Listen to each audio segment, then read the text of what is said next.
اور وہاں عرصے سے سرگودا میں مدرسہ ہے ان کا، قاری صاحب، تو ان کی دعا بھی تھی اور کچھ کلمات انہوں نے ارشاد فرمائے. اکثر نوجوان بیٹھے تھے تو انہوں نے تحدیث پہ نعمت کے طور پہ اپنا عمل بتایا. فرمانے لگے سن 2000 سے اب کیا چل رہا ہے جی 26 سال ہو چلے، 25 سال پورے ہو گئے. کہنے لگے سن 2000 سے اللہ کی توفیق سے روزانہ تہجد میں نوافل میں 5 پارے پڑھتا ہوں. آج بھی ایسے لوگ ہیں جن نے اپنی زندگی کو وصول کیا ہے. ہم نے تو اجاڑ دیا زندگی کو، برباد کر دیا فضول کاموں میں. پشاور سے ہمارے ایک جماعت آئی، اس میں 84 سال کے ایک اللہ والے بزرگ تھے. کہنے لگے 14 سال کی عمر کا تھا، کسی نے مجھے ترغیب دی روزانہ درود پاک پڑھا کرو. فرمانے لگے 14 سال کا تھا، روزانہ 20,000 دفعہ درود پاک شروع کیا. روزانہ کتنا؟ 20,000 دفعہ. اور عجب بات یہ ہے، عمل شروع کرنا تو پھر بھی آسان ہے، استقامت. احب الاعمال الی اللہ ادومھا وان قل. اللہ کے ہاں پسندیدہ عمل اگرچہ مقدار میں تھوڑا ہو، پابندی سے ہو، استقامت سے ہو، اہتمام سے ہو. فرمایا کہ 14 سال کا تھا، 20,000 دفعہ درود پاک روزانہ کا معمول شروع کیا. اب 84 سال 84 سال کا ہوں، ایک ناغہ بھی نہیں ہے. بالفاظ دیگر جس دن دلہا بنا ہوں اس دن بھی پڑا ہے، بیماری والے دن بھی پڑا ہے، سفر میں بھی پڑا ہے. ہماری تو معاف کیجئے گا، بیماری میں سفر میں فرض نماز گول ہو جاتی. پکا نمازی دلہا شادی والے دن پنچر ہو جاتا، اس کی نماز فرض نماز چھوٹ جاتی ہے. اور جن لوگوں نے زندگی کو سمجھا ہے، اپنے وقت کی قدر کی ہے، روزانہ وہ شیخ فرمانے لگے. اور پھر اگلی عجیب بات کی، فرمانے لگے جس دن رات کو 5 پارے بیماری، مجبوری، کوئی کسی سفر کسی وجہ سے رہ جائیں تو اہتمام اتنا ہے کہ دوسرے دن میں ان 5 پاروں کو بطور قضا کے پڑھتا ہوں کہ عمل چھوٹ نہ جائے. ہم نے قرآن کے ساتھ کیا کیا ہے بھائی؟ میں نے آخری درجے کی آپ کو دعوت دی ہے. کم سے کم آخری درجے پہ کون کون آنے کی نیت کرتا ہے؟ کم سے کم روزانہ سورہ یاسین، اجی بھی کچھ ہاتھ تل لینے کرما لے ہو. 10 منٹ 24 گھنٹے میں سے اللہ کے کلام کو نہیں دے سکتے؟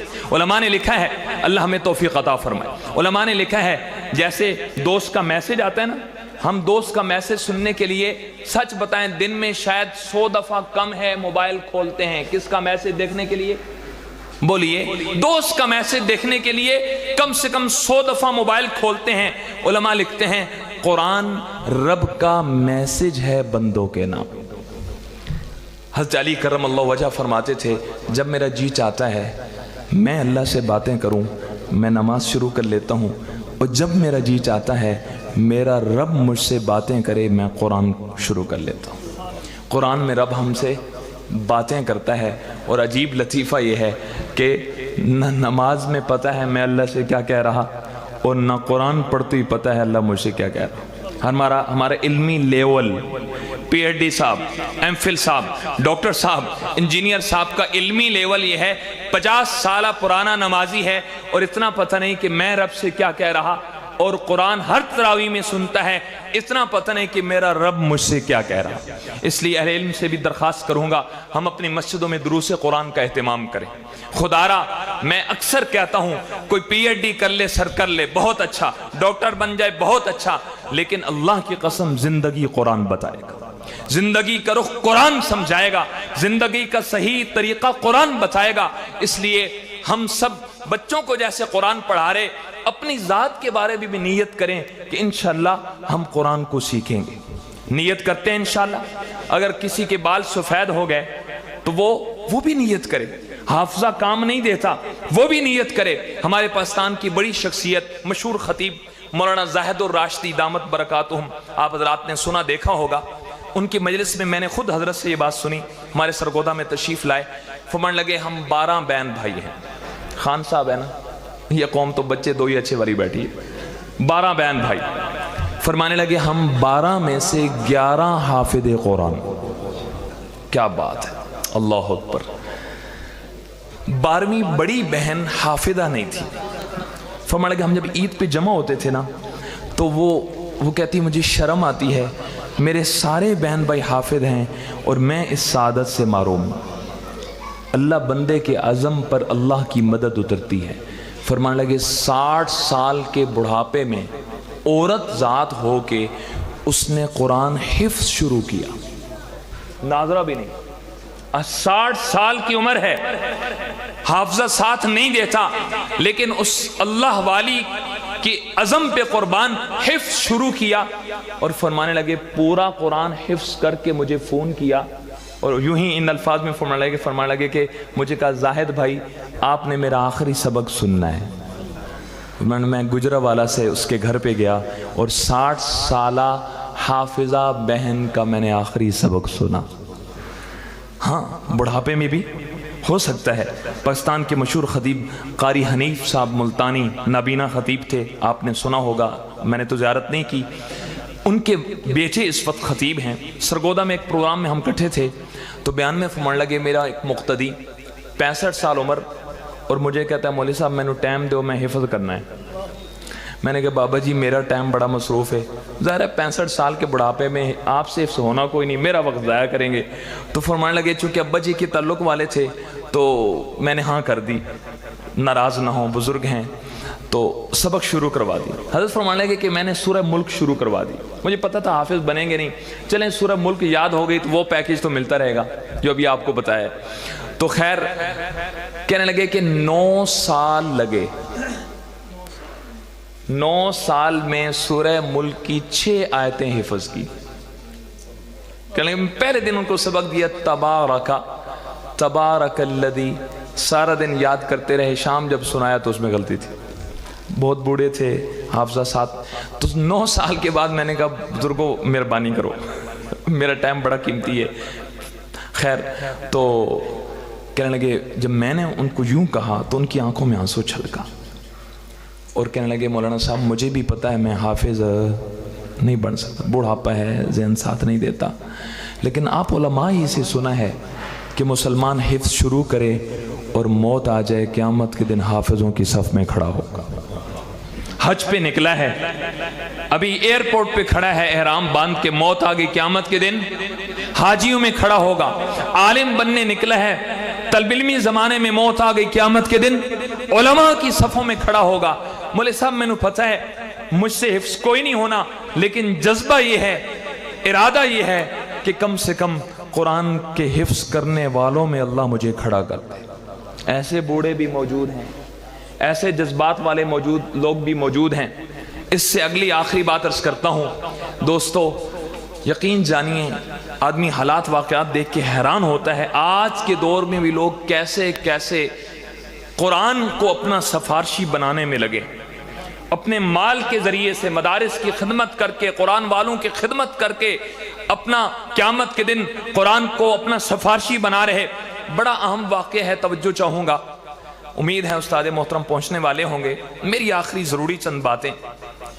ہمارے ہاں ایک صاحب تشریف لائے مدرسے میں، سرگودا کے ارب پتی لوگوں میں سے، بہت بڑے زمیندار، کئی ٹاؤنوں کے مالک، مدرسہ میں آ کے کہنے لگے کہ میں نے کوشش کی کہ میرے بچے حافظ بنے، لیکن بس وہ ممی ڈیڈی ماحول تھا تو وہ حافظ نہیں بن سکے، لیکن میرا ارمان ہے کہ قیامت کے دن قرآن میرا سفارشی بنے۔ آپ حیران ہوگے سن کے دوستو، دیکھنے میں 2-2.5 کروڑ کی گاڑی سے بندہ اترا ہے، لیکن اس کا جذبہ، اس لیے کس کا کیا اندر کا حال ہے ہمیں کچھ پتہ نہیں، یاد رکھیے گا۔ خیر کہنے لگے کوئی بچہ دیں، اس کے 8 سال کا خرچ میں دینا چاہتا ہوں۔ ہمارے یہاں جوراباد کا ایک بچہ تھا، غریب گھرانے کا، مزدور والد صاحب تھے، کثیر العیال تھے، اس کو مشکل سے خرچہ دے پاتے تھے کرایہ، تو ہم نے متوجہ کر دیا ایک بچہ ہے، ٹھیک ہے آپ اس پہ خرچ کریں۔ اور حیرانگی کی بات، اس کا جیب خرچ بھی دیتے تھے، جبکہ مدرسے میں کھانا مدرسے کی طرف سے فری تھا، لیکن اس نے کہا اس بچے کے جو ماہانہ بل ہے، موٹا سا اندازہ لگا کے اس کے جو کھانے کا خرچ ہے اس کا بھی بل بنائیں اور میں دوں گا۔ خیر یکم کو آتے اور بچے کا جیب خرچ بھی اس کو دے دیتے اور مدرسے میں رسید بھی کٹوا دیتے، اس کا کھانے کے مد میں بھی وہ جمع کروا دیتے۔ اللہ کی شان، ایک دن مدرسے میں داخل ہوئے، گیٹ کے سامنے میں کھڑا تھا، شوگر کے مریض تھے، پاؤں میں زخم تھا، وہ زخم بڑھ گیا، تو گاڑی سے اترے تو تھوڑا سا لنگڑا کے چل رہے تھے. تو میں نے کہا حاجی صاحب کیسے آنا ہوا؟ کہنے کہ وہ بچے کے پیسے دینے آیا ہوں. تو میں نے کہا صاحب پیسے پہنچانے آسان تے ایڈی تکلیف تسی کیتی ہے, آن لائن بھیج دیتے, کسی ملازم کو بھیج دیتے, آپ کے پاس ملازم ہیں, گاڑیاں ہیں, سب کچھ ہے, تو آپ نے اتنی مشقت کیوں کی؟ یہ واقعہ اس اگلی بات کے لیے میں آپ کو سنا رہا ہوں. متوجہ ہیں سارے بھائی؟ اللہ اکبر. کہنے لگے بچہ سامنے کلاس میں پڑھ رہا تھا, اس کی کلاس کی طرف اشارہ کیا اور کہنے لگے مولوی صاحب مجھے اس غریب بچے سے اور کوئی لالچ نہیں ہے اور کوئی غرض نہیں ہے, مجھے ایک ہی لالچ ہے, ایک ہی غرض ہے. اور اگلا جملہ کہتے ہوئے ان کے آنکھوں سے آنسو چھلکا. کہنے لگے مولوی صاحب ایک ہی لالچ ہے, یہ قرآن